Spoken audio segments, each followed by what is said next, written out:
News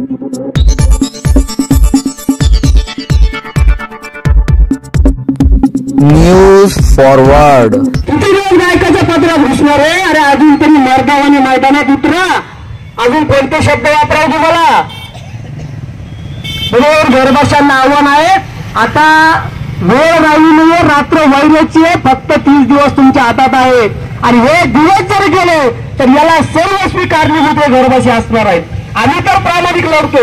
इतिहासामध्ये आमची नोंद हीच असणार आहे. हे सगळे समुदाय उपस्थित असणार आहे. हे अभिमानाने सांगणार आहे की मी त्या लढणाऱ्या लढाईमध्ये होतोय, प्रामाणिकपणे लढलोय, पण आमचेच हरामखोर घरी होते म्हणून आम्हाला यश आलं नाही. किमान अभिमानाने चालू तरी, अभिमानाने आम्ही आमच्या घरात आमच्या लेकरबाळांना सांगू तरी की शेवटपर्यंत लढलो, पण आमचेच हरामखोर आम्हाला साथ द्यायला आले नाही म्हणून हरलोय. हरल्याचा बी अभिमान बाळगू आम्ही, कारण आम्ही घरी बसलो नाही, हा आमचा अभिमान आहे. तुम्हाला जर स्वतःचा शिल्लक अभिमान असेल, तुमच्या लेकरा बाळाच्या डोळ्यात डोळे घालून जर उभं राहण्याचं थोडंसं जरी शिल्लक अभिमान असेल तर बाहेर निघा आणि या आंदोलनाला साथ द्या. आणि हे येडे आहे का? याला की लेकरं बाळ आहे का नाही यांचं? आमच्या काल जोरदारे सरांचा मुलगा या ठिकाणी परवा दिवशी त्यांना बघण्यासाठी इथं आला. बापाला विनंती करत होता, बापा जलताप करू नका, तुम्हाला आम्हाला तुमची गरज आहे. विनोदी करू लागले. एक 5-7 वर्षाचे लेकरं, यायला लेकरं नाही का? यायला परिवार नाही का?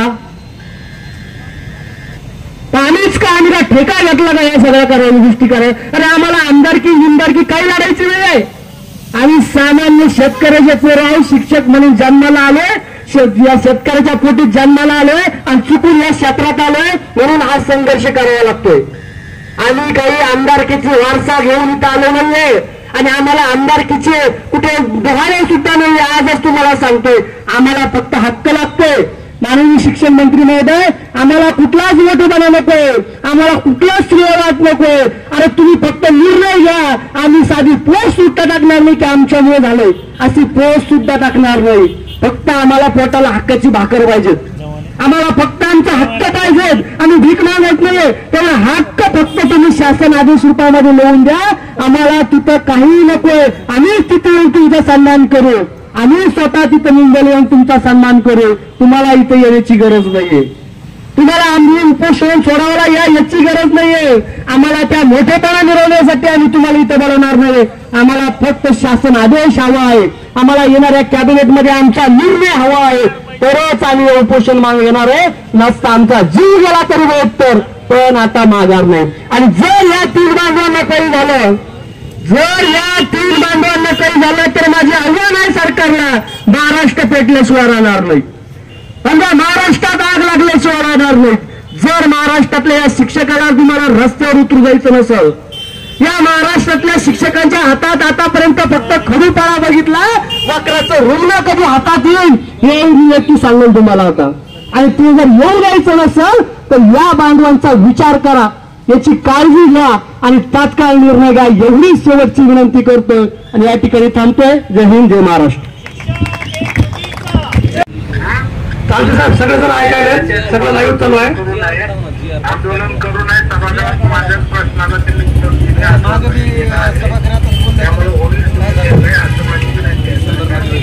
बरं साहेब, तुम्ही या इथं आज उद्या कधी तुम्ही या, तुमच्यानुसार म्हणजे तुमच्या मतानुसार आम्ही निर्णय घेऊ. चालतं साहेब, कधी येतात?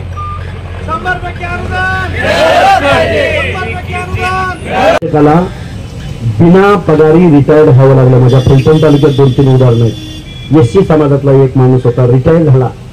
मी राज्य मागासवर्ग आयोगाचा होतो, त्यावेळी तो माझ्याकडे आला. मी सगळ्या लोकांना विनंत्या केल्या, सगळ्या लोकांना फोन केले. शेवटी मी काय केलं सांगू का तुम्हाला? शासनाने काही त्या माणसाला मिळालंच नाही. त्याचे काय अटी शर्ती आणि कुठे कागदात कमी पडले ते माहित नाही मला, पण त्यांचे जेवढे विद्यार्थी होते त्या विद्यार्थ्यातल्या जवळजवळ 20-25 लोकांना कॉल केले आणि आम्ही थोडंफार, कोणी 50,000, कोणी 25,000, कोणी असे पैसे गोळा केले आणि 5-10 लाख रुपये त्या माणसाला आम्ही दिले. आणि त्या विद्यार्थ्यांनी स्वखुशीनं, त्यांना असं कुठेही कंपल्शन केलं नाही. म्हणजे मला तुम्हाला हे का सांगायचं, हे का चित्र तुमच्या समोर उभं केलं, कारण ज्ञानदानाचं काम करणारा शिक्षक, ज्या भारत देशाची पिढ्या घडवण्याची जबाबदारी ज्या शिक्षकावर असते, बघा आपलं शासन काय करतं, शासन रोडचं काम करतं, गटारी काढायचं काम करतं, केलं पाहिजे, योजना माहीत आहेत आणि त्यामुळे आपण या ठिकाणी आलात. आमच्या या सर्व बांधवांना आणि नंतर बांधवांचे जे दुःख ते जाणून घेतलं, त्यांना एक ताकद दिली, बळ दिली. निश्चितच महाराष्ट्रातला 65,000 शिक्षक हा तुमचा ऋणी असेल. आपल्या मनापासून या ठिकाणी आभार व्यक्त करतोय. आपण ज्या पद्धतीने आम्हाला ऊर्जा दिली, कारण आपण स्वतः एक आंदोलन करतो आहात.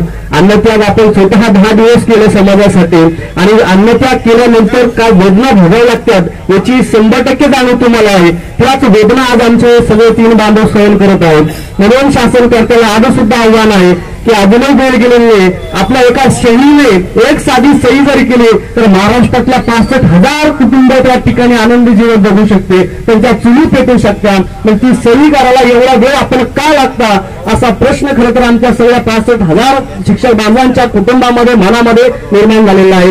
आणि आपण या ठिकाणून गेल्यानंतर हा मेसेज महाराष्ट्रभर जाणार आहे. कुठेतरी हा संदेश त्या शासनकर्त्यापर्यंत जावा आणि हा शासनकर्त्यापर्यंत संदेश गेल्यानंतर याची दखल कदाचित तातडीने जर सरकारने घेतली तर निश्चितच हा महाराष्ट्रातील 65,000 शिक्षक सरकारचे आणि आपले सुद्धा निश्चित ऋणी असेल. आपले पुन्हा एकदा 65,000 शिक्षक बांधवांच्या वतीने, शिक्षक समन्वय संघाच्या वतीने मनापासून या ठिकाणी आभार व्यक्त करणे.